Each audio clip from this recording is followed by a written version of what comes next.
अस्कंद गुप्त थे, ठीक है। ये धनकुबेर की राजकुमारी विजया से प्रेम करते थे। किससे प्रेम करते थे? धनकुबेर की राजकुमारी विजया से प्रेम करते थे। सोचो, ये चाह रहा इसको, ये चाह रहा इसको, ये तो बहुत गड़बड़ हो गया है, ठीक है, समझे ना। मतलब अस्कंद गुप्त का मन दूसरे में लटकल है और देवसेना का मन इस पे लटकल है, ठीक है। तो क्या हुआ, सुनो ध्यान से। बंधु वर्मा जो थे, इनके पास रिश्ता लेके आए, इसके पास रिश्ता लेके आए, किसके पास? अस्कंद गुप्त के पास। लेकिन अस्कंद गुप्त ने क्या किया? ठुकरा दिया, ठीक है। बोला ना, हम तो शादी नहीं करेंगे, ठीक है, हम मेरा तो दूसरा चक्कर चल रहा है, ठीक है, समझे। जब ये बात अपनी बहन को जाके वो बोले कि नहीं वो शादी नहीं करेगा, ठीक है, क्योंकि उसका जो है ना वो दूसरा सेटिंग है, ठीक है, समझे ना। तुम कैसे उसको चाहिए हैं? उसको बड़ी दुख हुआ। किसको? देवसेना को। बोला हम बचपन से इसको चाह रहे हैं, हमको लग रहा है कि नहीं ये हमको चाह रहा है ना, लेकिन इसका दूसरा जगह है। वो बोली कि चाहे जो मिल, हम चाहे इसी को, मिलता तो यही मिलता, अब नहीं मिला कोई तो कोई नहीं, ठीक है, समझे। हम किसी से शादी नहीं करेंगे, ठीक है, हम किसी से शादी ही नहीं करेंगे। अब क्या हुआ, इसी बीच हुन जो है वो मालवा पर क्या कर देते हैं? आक्रमण कर देते हैं। हुन किस पे आक्रमण कर देते हैं? मालवा पे। अब हुन जब मालवा पे आक्रमण कर देते हैं तो मालवा को तहस नहस कर देता है, ठीक है। अब बोलो, किसी भी क्षेत्र में, किसी भी साम्राज्य में यदि कोई युद्ध करेगा तो राजा को लड़ना होता है, ठीक है, समझो। सारा सेना मारा गया, ठीक है। बंधु वर्मा भी गए, उसके घर के जितने सारे लोग थे सारे लोग वीर गति प्राप्त हो गए, ठीक है, मतलब उस युद्ध में मारे गए। बच गई कौन? देवसेना। देवसेना क्या हुई? बच गई, ठीक है। अब सोचिए देवसेना कि यदि हम अस्कंद गुप्त से शादी किए रहते तो आज इसका हम बदला लिए रहते, ठीक है, समझे ना। लेकिन हम अभी क्या है, अब बदला लेने लायक भी नहीं है, ठीक है, समझे ना। मेरा घर उजड़ गया, मेरा परिवार उजड़ गया, मेरा सारा कुछ उजड़ गया है कि नहीं। अब हमारे पास रहा कुछ नहीं है, ठीक है। अरे हम जिसको चाहते भी थे वो भी हमको चाहा नहीं, तो हमारे ऐसा अभागा किस्म का व्यक्ति कोई है ही नहीं, ठीक है। उसको लगा कि अब हम दुनियादारी से क्या कर ले, विदा ले ले, ठीक है, समझे ना। और वही की वो क्या की, परमदत्त एक साधु था, है ना, उसके आश्रम में जाके और वो क्या करने लगी, जिस तरह से एक साध्वी के रूप में, है ना, साधु संत के रूप में वो गाने बजाने लगी और राजपाट जितना था ऐसे भी खत्म हो गया था, है कि ना, और साधारण जिंदगी में जी के रहने लगी, ठीक है, समझे ना। उसको दुनियादारी मोह माया को पूरी तरह से क्या हो गए, खत्म। लेकिन क्या हुआ कि जब उसका उम्र ढलते गया, जिस टाइम यंग थी वो किसी तरह से अपनी युवा अवस्था को अपने कंट्रोल में रखी, है कि ना, और साधु संत बनने के बाद उसका मन तो ऐसे भी शांत हो जाता है कि ना, और हर तरह से वो पूरा दुनिया से विदा लेके और गाना बजाना शुरू कर दी, ठीक है। भिक्षा भी मांगने लगी, समझो, एक राजकुमारी, और ऐसी स्थिति में आ गई। इसलिए कहा भी गया है बाबू, समय किसका कहां बदल जाएगा ये कहना।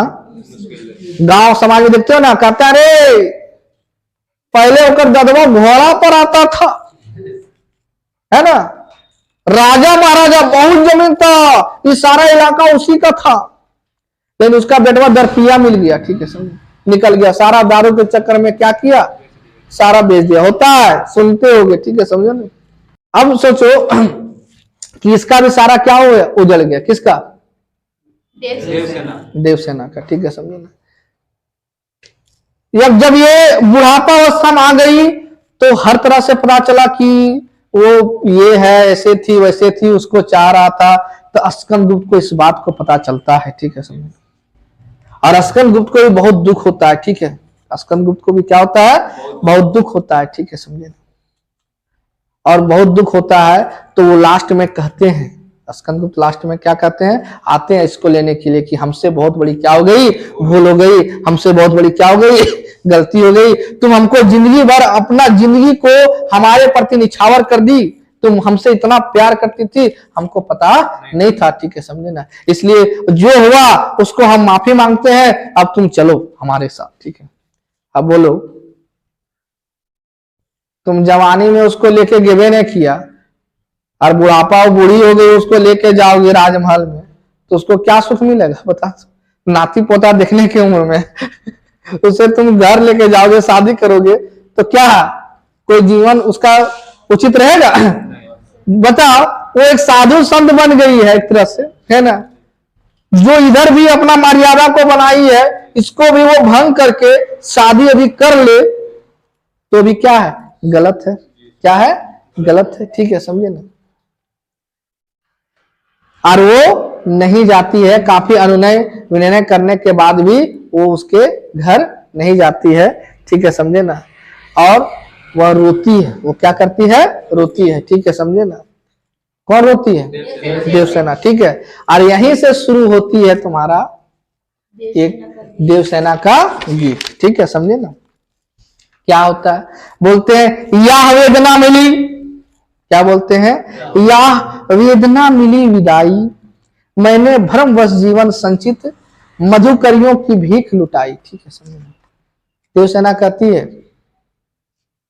कि ये जो दुख और पीड़ा जो हमको मिला है, ये भ्रमवश में मिला है।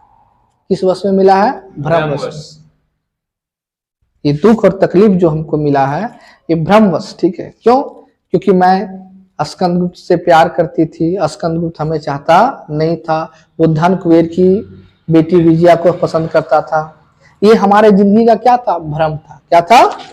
मैंने भ्रमवश जीवन संचित मधुकरियों की भीख लुटाई, ठीक है, समझे ना। मैं भूल से अपना जिंदगी को क्या कर दिए? बर्बाद कर दी। क्या कर दी? बर्बाद कर दी, ठीक है, समझे ना। बोलते हैं, छल छल थे संध्या के श्रम कर, आंसू से गिरते थे प्रतिक्षण, मेरी यात्रा पर लेती थी निर्वता अनंत अंगड़ाई, ठीक है, समझे ना।